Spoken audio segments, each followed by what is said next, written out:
വയനാട്ടിലെ ദുരിതബാധിതരെ സഹായിക്കുന്നതിനായി കേന്ദ്ര സർക്കാരിന് നൽകാൻ വേണ്ടി തയ്യാറാക്കിയ നിവേദനത്തിലെ ചില അസസ്മെന്റുകളും ചില നിവേദനത്തിൽ പറഞ്ഞ ചില കാര്യങ്ങളും അടർത്തിയെടുത്തുകൊണ്ട് വാർത്തയാക്കി വലിയ തോതിൽ കള്ളവാർത്ത പ്രചരിപ്പിച്ചവർക്കെതിരെ അത്തരം മാധ്യമങ്ങൾക്കെതിരെ ഉപദേശിച്ചിട്ട് കാര്യമില്ല, അവർക്കെതിരെ കേസെടുക്കണമെന്ന ആവശ്യം വലിയ തോതിൽ ഉയർന്നു വരുന്നു.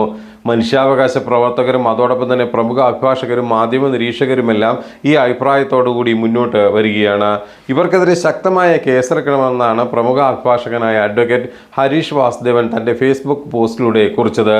അദ്ദേഹം വ്യാജ വാർത്ത കൊടുത്ത മാധ്യമങ്ങളെ നിശിതമായി വിമർശിക്കുക മാത്രമല്ല, കൃത്യമായ മാർഗനിർദ്ദേശങ്ങൾ പറഞ്ഞു തരികയും ചെയ്യുന്നു.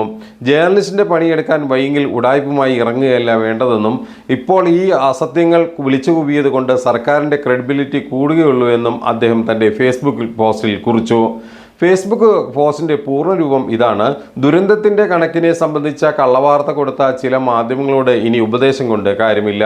പറ്റുമെങ്കിൽ കേസെടുക്കണം, അല്ലെങ്കിൽ പ്രോസിക്യൂഷനെങ്കിലും.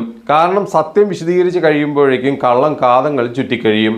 ചെലവിട്ട കണക്കല്ല, പ്രപ്പോസലാണ് കോടതിക്ക് നൽകിയത്. 32,000 കോടി രൂപയോ മറ്റോ ശരിക്കും ചെലവായ 2018 ദുരന്തശേഷമുള്ള പുനർനിർമ്മാണത്തിന് കേന്ദ്രം 1% പോലും പണം കൊടുത്തിട്ടില്ല. എല്ലാ സംസ്ഥാനങ്ങളും കൂടിയ തുക ചോദിച്ചിട്ടാണ് 1/10 യൂണിയൻ സർക്കാർ കൊടുക്കുന്നത്. PM കെയർ എന്ന തട്ടിപ്പിനെ പറ്റി ഒരു വാക്ക് മിണ്ടാൻ പോലും ധൈര്യമുണ്ടോ ഈ മാധ്യമ സിംഹങ്ങൾക്ക്? പെരുപ്പിച്ച് കണക്കില്ലാതെ നടക്കില്ല എന്ന് യൂണിയൻ നിർബന്ധിക്കുന്ന കാലത്തോളം സംസ്ഥാനങ്ങൾ പെരുപ്പിച്ച് കണക്ക് കൊടുത്ത് 1/10 വാങ്ങി തൃപ്തിപ്പെടേണ്ട സാഹചര്യം നിലവിലുണ്ട്. ദുരന്തമുഖത്തോ ഇലക്ഷനോ ഒക്കെ അത്യാവശ്യത്തിന് കാശ് ചെലവാക്കുമ്പോൾ ദുർവ്യയം ഉണ്ടാവില്ലേ എന്ന് ചോദിച്ചാൽ ഉണ്ടാവാം. അതിന് ജേർണലിസ്റ്റ് പണിയെടുത്ത് ആ കണക്ക് പുറത്ത് കൊണ്ടുവരണം. അല്ലെങ്കിൽ പ്രതിപക്ഷം ആ കണക്ക് നിയമസഭയിൽ വെപ്പിച്ച് ഓഡിറ്റ് ചെയ്യിക്കണം. പണിയെടുക്കാൻ വയ്യാതെ ഇമാതിരി ഉടായ്പും കൊണ്ട് ഇറങ്ങുകയല്ല വേണ്ടത്. ഇത് സർക്കാരിൻ്റെ ക്രെഡിബിലിറ്റി കൂട്ടാനേ ഉതകൂ. പറ്റിയാൽ ഇമാതിരി നുണപ്രചാരണത്തിനെതിരെ നിയമ നടപടി സ്വീകരിക്കണം എന്ന് അവസാനിക്കുന്ന ഫേസ്ബുക്ക് പോസ്റ്റാണ് അഡ്വക്കേറ്റ് വാസുദേവൻ ഫയൽ ചെയ്തിരിക്കുന്നത്, അല്ലെങ്കിൽ പോസ്റ്റ് ചെയ്തിരിക്കുന്നത്. ഹരീഷ് വാസുദേവൻ്റെ ഈ പോസ്റ്റ് പുറത്തു വന്നതോടുകൂടി വിവിധ മേഖലകളിൽ നിന്നും സാമൂഹ്യ സന്നദ്ധ മേഖലകളിൽ പ്രവർത്തിക്കുന്നവരടക്കം ശക്തമായ പ്രതിഷേധവുമായി രംഗത്തെത്തിയിട്ടുണ്ട്.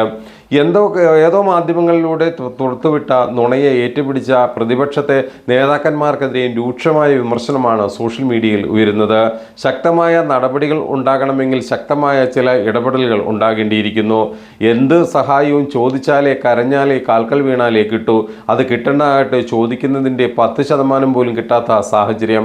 എങ്ങനെയാണ് കേരളത്തെ ഇങ്ങനെ ഞെക്കിക്കൊല്ലാൻ കേന്ദ്ര സർക്കാർ BJP സർക്കാർ ശ്രമിക്കുന്നത്? എങ്ങനെയാണ് ഈ പ്രതിപക്ഷം അതിന് ഒത്താശ പാടുന്നത്? എങ്ങനെയാണ് മാധ്യമങ്ങൾ ഇത്തരം കാര്യങ്ങൾക്ക് ഈ കുഴലൂത്ത് നടത്തുന്നത്?